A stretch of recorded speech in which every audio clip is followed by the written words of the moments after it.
Now I think it's time to talk about the bony landmarks, because we're kind of still in a process of creating the main shape of the head, and I'm gonna mention just a few of them before we jump into the details.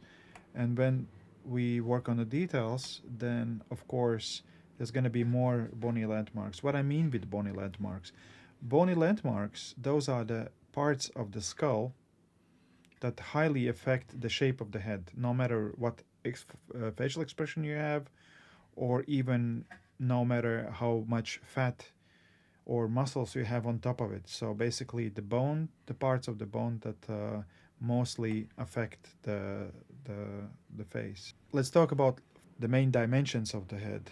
So the first thing is the widest part of the head, and the widest part of the head is located on parietal bones. Parietal bone, it's a paired bone. It's a paired bone that is located on the sides of the skull, and and if you look from the top to the skull, you can see the posterior or the back part of the skull is wider and the throat is more narrow. Of course, not every person have it.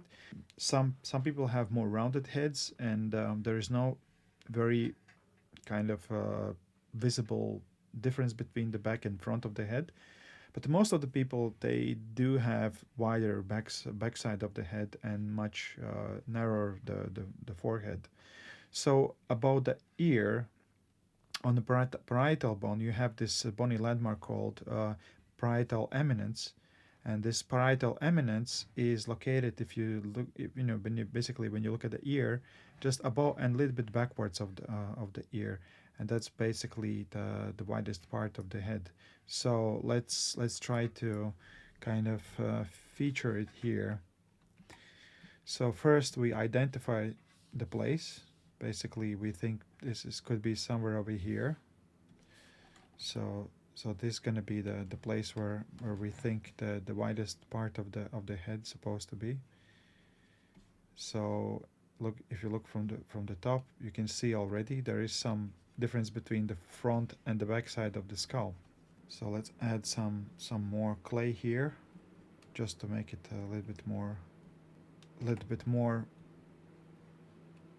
soft transition. And of course, I prefer to split the head into planes. Just basically, it helps to see the differences between your work and your idea.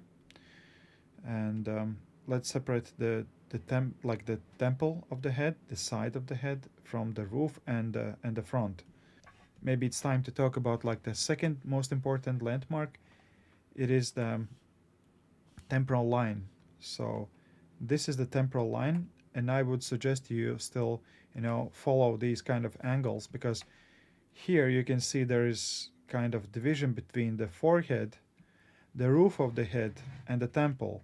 So this line is actually not only geometric abstract, but it's you can see it in real life.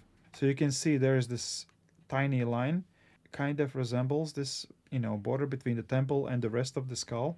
In this case, it's roof and the forehead. And if you look at the muscles here, this line basically is a border for this muscle called temporalis muscle. And this muscle is actually taking this area called temporal fossa. So, and this whole area is taken by that muscle, the temporalis muscle, and then it goes through this little hole and grabs by this coracoid process of the mandible, which is basically the insertion of that muscle, the temporalis muscle. So therefore, we already have this very nice bony landmark that is actually can be left until the end of the sculpting process, because it is actual real feature of the real person. And also forehead, I highly suggest you to divide in 3 segments, because of course you can divide it in more, let's say in 5 segments, but for the beginning I think 3 segments is the minimum, because the middle of the forehead is kind of a little bit separate from the rest, And it also helps you to see the shapes. Are those shapes really the same character as in your and the reference blockout? And as you can see, this division of the tree is still continue to the occiput. So basically, we can take the damn standard brush and maybe already make these lines, and that will help us to organize the shapes of the head. So let's take this guy, and this is edge polish. We can reduce a little bit Z intensity just to have more control over the plane creation process. And let's see from the top the distance, basically the difference between the back side and the front side is a little bit too small, so we want to make it wider here. Yeah, this is already better. This is already better. And some kind of planes. Let's add some planes. Of course, as you can see here, there's even more division. But if we at least draw this temporal line, it's already better than nothing. Maybe add some clay here, just to make sure that there's enough mass. And let's dynamesh it. Okay. Let's see what's going on in the face. Here you have this division between the upper and lower cheek, and basically it's continuous from the cheekbone line. So basically that's what girls are actually featuring when they painting the cheekbone shadows. So basically they're kind of separating the upper and lower part of the cheekbone, and it brings this more kind of lean face effect. This is the cheekbone, and then it goes down and turns into the zygomatic major muscle, and that's basically, let's see on here. So basically this is a cheekbone, that's zygomatic arch, and then this is the zygomatic major muscle. And in reality, if you don't have too much the fat on top of it, then you can see there is a plane change between this part of the face and this part of the face, the side and the front. So basically there is some sort of like a plane change. So we already have having the plane here. So let's take Dam Standard. Dam Standard is one of my favorite brushes. Basically my favorite brush is Dam Standard, because it helps you to organize the shapes. And I actually like block coating and plane carving, like the planar carving. So that's why Dam Standard is definitely one of my top 3 brushes. So you have front side of the face, and then you have the lateral side of the face. And also, as you can see, here is this brow ridge area. So it's not only the brow ridge, it's like the whole big combination of the forms located around the brow ridge. And we have the brow contour. Let's draw it there. And as you can see, it's not very simple, the shape. It's kind of divided. The upper part, the eyebrow area, is divided into this and this. And it's not only because of the soft tissue or fat, it's also because of the bone. Let me show you the skull. Here, if you look at the skull, you can still see there's like a one shape here and there's another shape here. On real skull, you can also find these, and soft tissue is just sitting on top of it and also resembles these kind of things. And I'll show you another picture from my book, Form of the Head and Neck.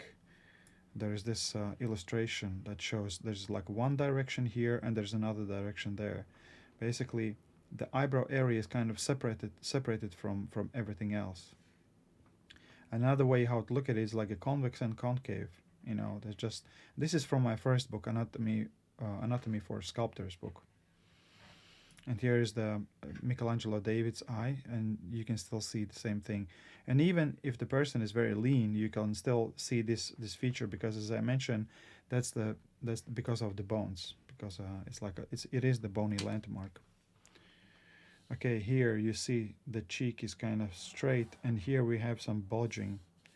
So it seems like we need to move a little bit the cheek part, just to make it look alike. Yeah. And in eye area, the eyes are very rough and big, so maybe we need to just trim away some of the eyes,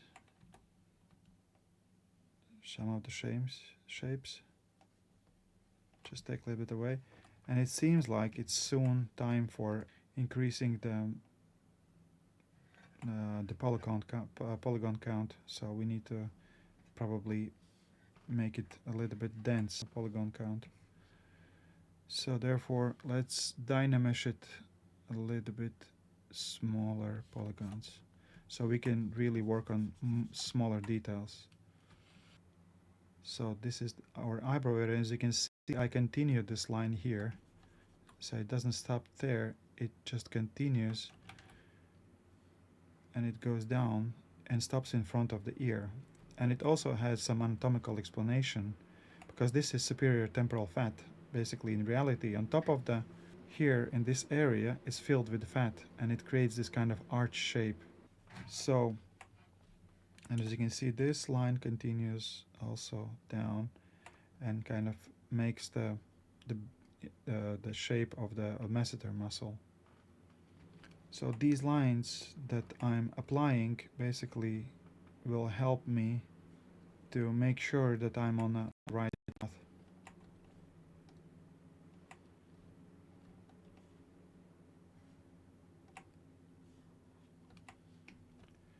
As more round shapes you have, as less control over the form you have. But of course, if you want to have very organic result, at some point you need to get rid of the lines and this rough geometry, blockout kind of style. But as long as you can have those lines and planes, it is very handy. But of course, you have to be careful, especially if you model children and female, because the shapes are more flowy, and you really have to be careful with all kinds of like planes, because they will make the model look a little bit more masculine if you leave them. But some of the planes you still need to leave, otherwise the face will be, you know, very kind of like a contentless, sausage-like. So this is glabella, and the next bony landmark, maybe the final bony landmark, from, if you look from the, you know, the main, is the widest part of the face. Widest part of the face is approximately here. And if we talk about anatomy of the widest part of the face, it is actually in the middle of the zygomatic arch. This is the zygomatic bone, and this is the temporal bone, and they meet together here, and they create zygomatic arch, basically this bridge over the temporalis muscle. And somewhere around this connection between these two bones, there is the widest part of the face. So if you look from the top, this is the widest part of the skull, and this is the widest part of the face. And of course, it can be individual. Some people can have same, you know, width of the zygomatic arch and the temporalis and the parietal eminence. But most of the people, they have a little bit more narrow face than the parietal eminence. This is the parietal eminence. Let's see how much it's, yeah, that's the widest part of the face. So this is the division between the forehead and the top of the head. And let's be more precise and finish the shapes. Eyes still looking too big. Basically, what I mean with that, those are the shapes where we will carve eyes inside. So basically, those are not the eyeballs, or those are not the eyelids. It's like a combination. It's like a form that will include all the eyes. Basically, we kind of like putting some clay just to make sure that we have enough place for, for eyes. And the angle of the ear, in this case, it is not, like it is. And the angle of the ear is approximately the same like angle of the nose. So this is the angle of the nose, and ear usually is the same. So this angle and this angle usually is the same.